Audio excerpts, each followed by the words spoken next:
자, 이번에는 함수, 사용자가 만드는 함수에 대해서 알아보도록 하겠습니다. 함수는 여기에 이제 def라고 하는 키워드를 시작으로 작성을 할 수가 있습니다. def는 definition의 약자이고요. 이 definition이라고 하는 것은 어떤 것을 정의하다라는 거죠.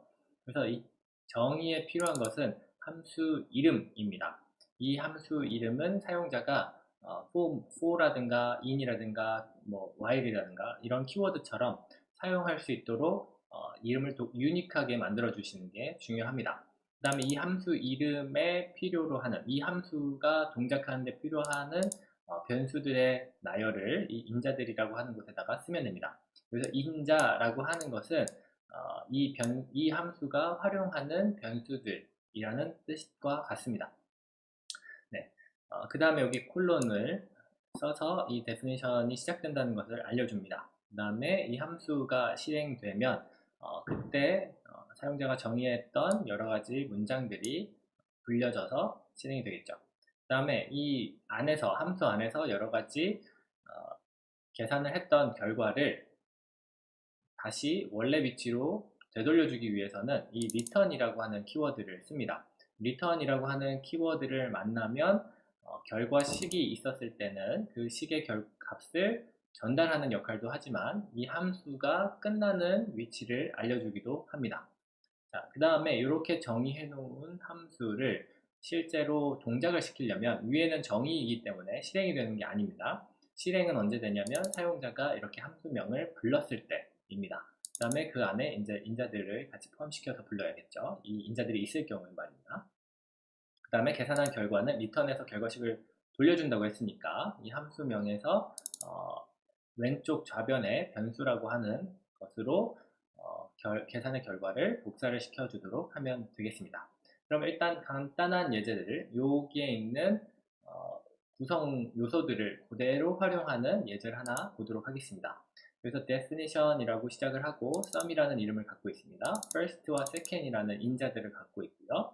그 다음에 계산 결과를 total에다 저장하고 그 다음에 total에 있는 값을 프린트를 하고 있습니다.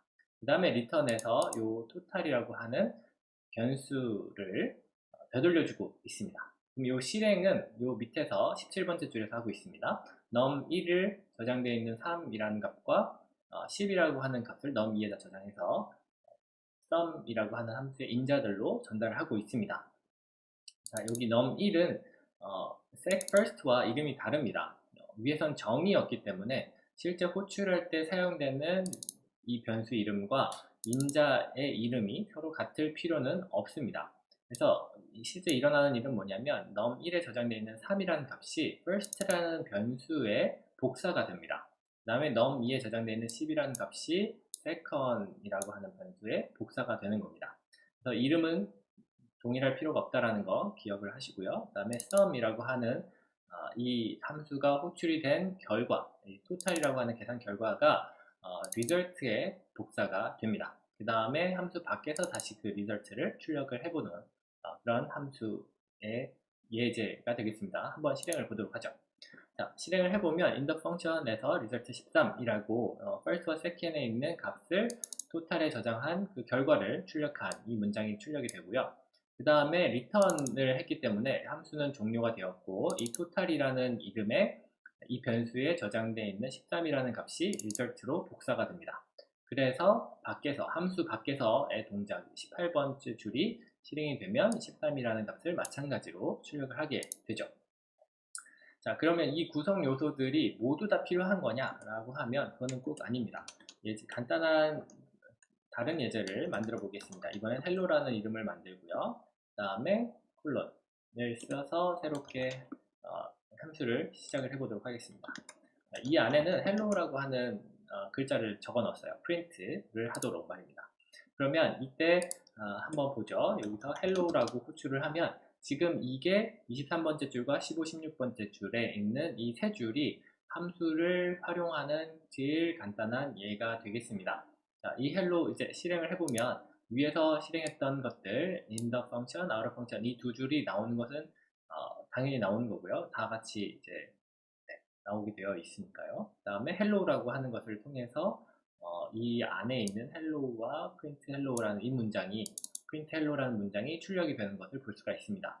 그러니까 요 인자들이라고 하는 거 필요가 없고 옵션이고요.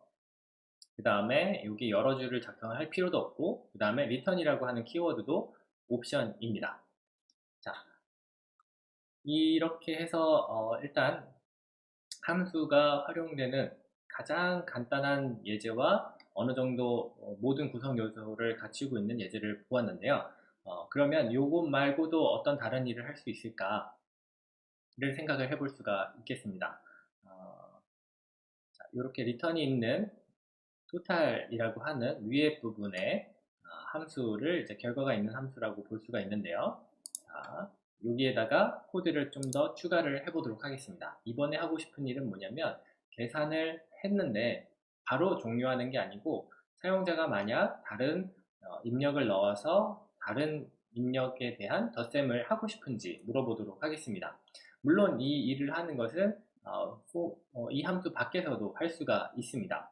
예를 들어서 바로 이 다음 문장에다가 이거는 필요 없으니까 커멘트를 치고요.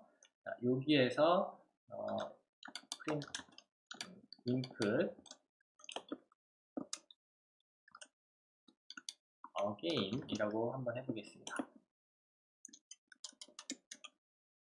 그 다음에 여기에서 만약에 사용자가 yes라고 했으면 그때 if answer는 예라고 하고 이 경우에만 다시 반복을 하도록 하면 되겠습니다.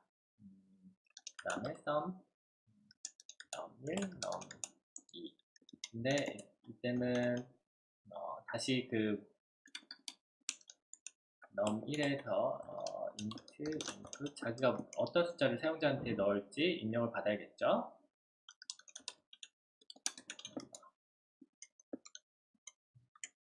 그리고 두 번째 숫자도 받아야겠습니다. 그 다음에 만약 yes이면 계산을 다시 해서 출력을 하도록 하는 이렇게 작성을 할 수도 있습니다.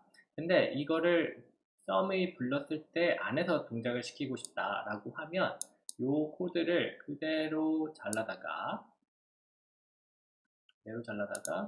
여기에다가 이렇게 넣어주면 됩니다. 대신에 이제 인덴트를 처리를 잘 해줘야겠죠.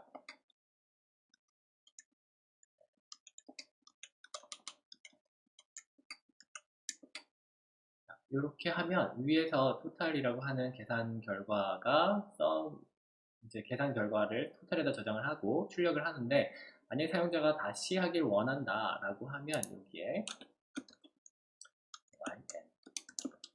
라고 물어보면 그 계산 결과에 따라서 answer가 y인 경우에 새로운 숫자를 받고 그 다음에 이 sum에다가 다시 요청을 하는 겁니다. 자, 그러면 여기에 이제 우리가 썼던 이런 문장을 그대로 다시 만들어줘야 하겠죠. 그렇지 않고 그냥 토탈을 쓰게 되면 처음에 계산한 이 10번째 줄에서 계산한 토탈의 값이 저장이 되는 것이고, 이 썸에는 아무런 이제 새롭게 계산된 계산 결과는 토탈에 반영이 안 됩니다. 그래서 이렇게 자기의 계산 결과를 저장을 해주면 토탈에다 저장을 하도록 이렇게 해보겠습니다. 그럼 아까 전에 우리가 실행했던 결과들을 보면 다시 한번 실행해서 보면 여기에서 비교 문장이기 때문에 여기는 두 개를 써야줘야 되는데 오타를 쳤습니다. 네, 그러면 inside 펑션에서 13이라고 하는 값을 계산을 해 놓고요. 그것은 이 부분이죠. result. 자, 여기 처음에 시작한 이 지금의 결과를 이 토탈에서 보여주고 있습니다. 그 다음에 만약에 계속하길 원한다 라고 하면 y를 쳐주면 되죠. 그 다음에 넘버가 요청을 합니다. 그러면 여기에서 10, 두 번째 넘버 요청하고요. 그럼 20. 그 다음에 토탈을 계산을 해서 저장을 했기 때문에 이 토탈의 계산 결과는 30이라고 새로운 값을 만들어냈습니다. 그 다음에 다시 할지 안 할지를 또 물어보는 이런 시퀀스가 생성이 됩니다. 그 다음에 no를 해서 종료를 해보겠습니다. 그러면 아까 전 우리가 정의해 놓은 이 df hello라고 하는 것은 정의는 되어 있지만 이렇게 부르고 있지 않기 때문에 실행이 되지 않았습니다. 그래서 정의해 놓은 것을 실행하기 위해서는 이런 문장이 꼭 필요하다는 것을 알 수가 있고요. 그리고 계산한 결과가 리절트에 저장이 되어 있는 걸 볼 수가 있습니다.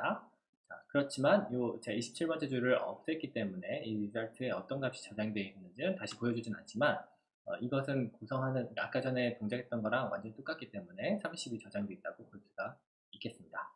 자, 포문 같은 경우는 이제 이런 식의 반복으로 처리해야 되는 문장이 5개, 한 줄 이상만 되더라도 언제든지 이렇게 함수를 만들 수가 있고요. 함수는 굉장히 파워풀하기 때문에 지금처럼 자식이 자신을 다시 불러서 똑같은 일을 처리하는 것도 가능하기 때문에 이런 함수를 작성하고 활용하는 방법에 대해서 유의해서 숙지를 하셔야 하겠습니다.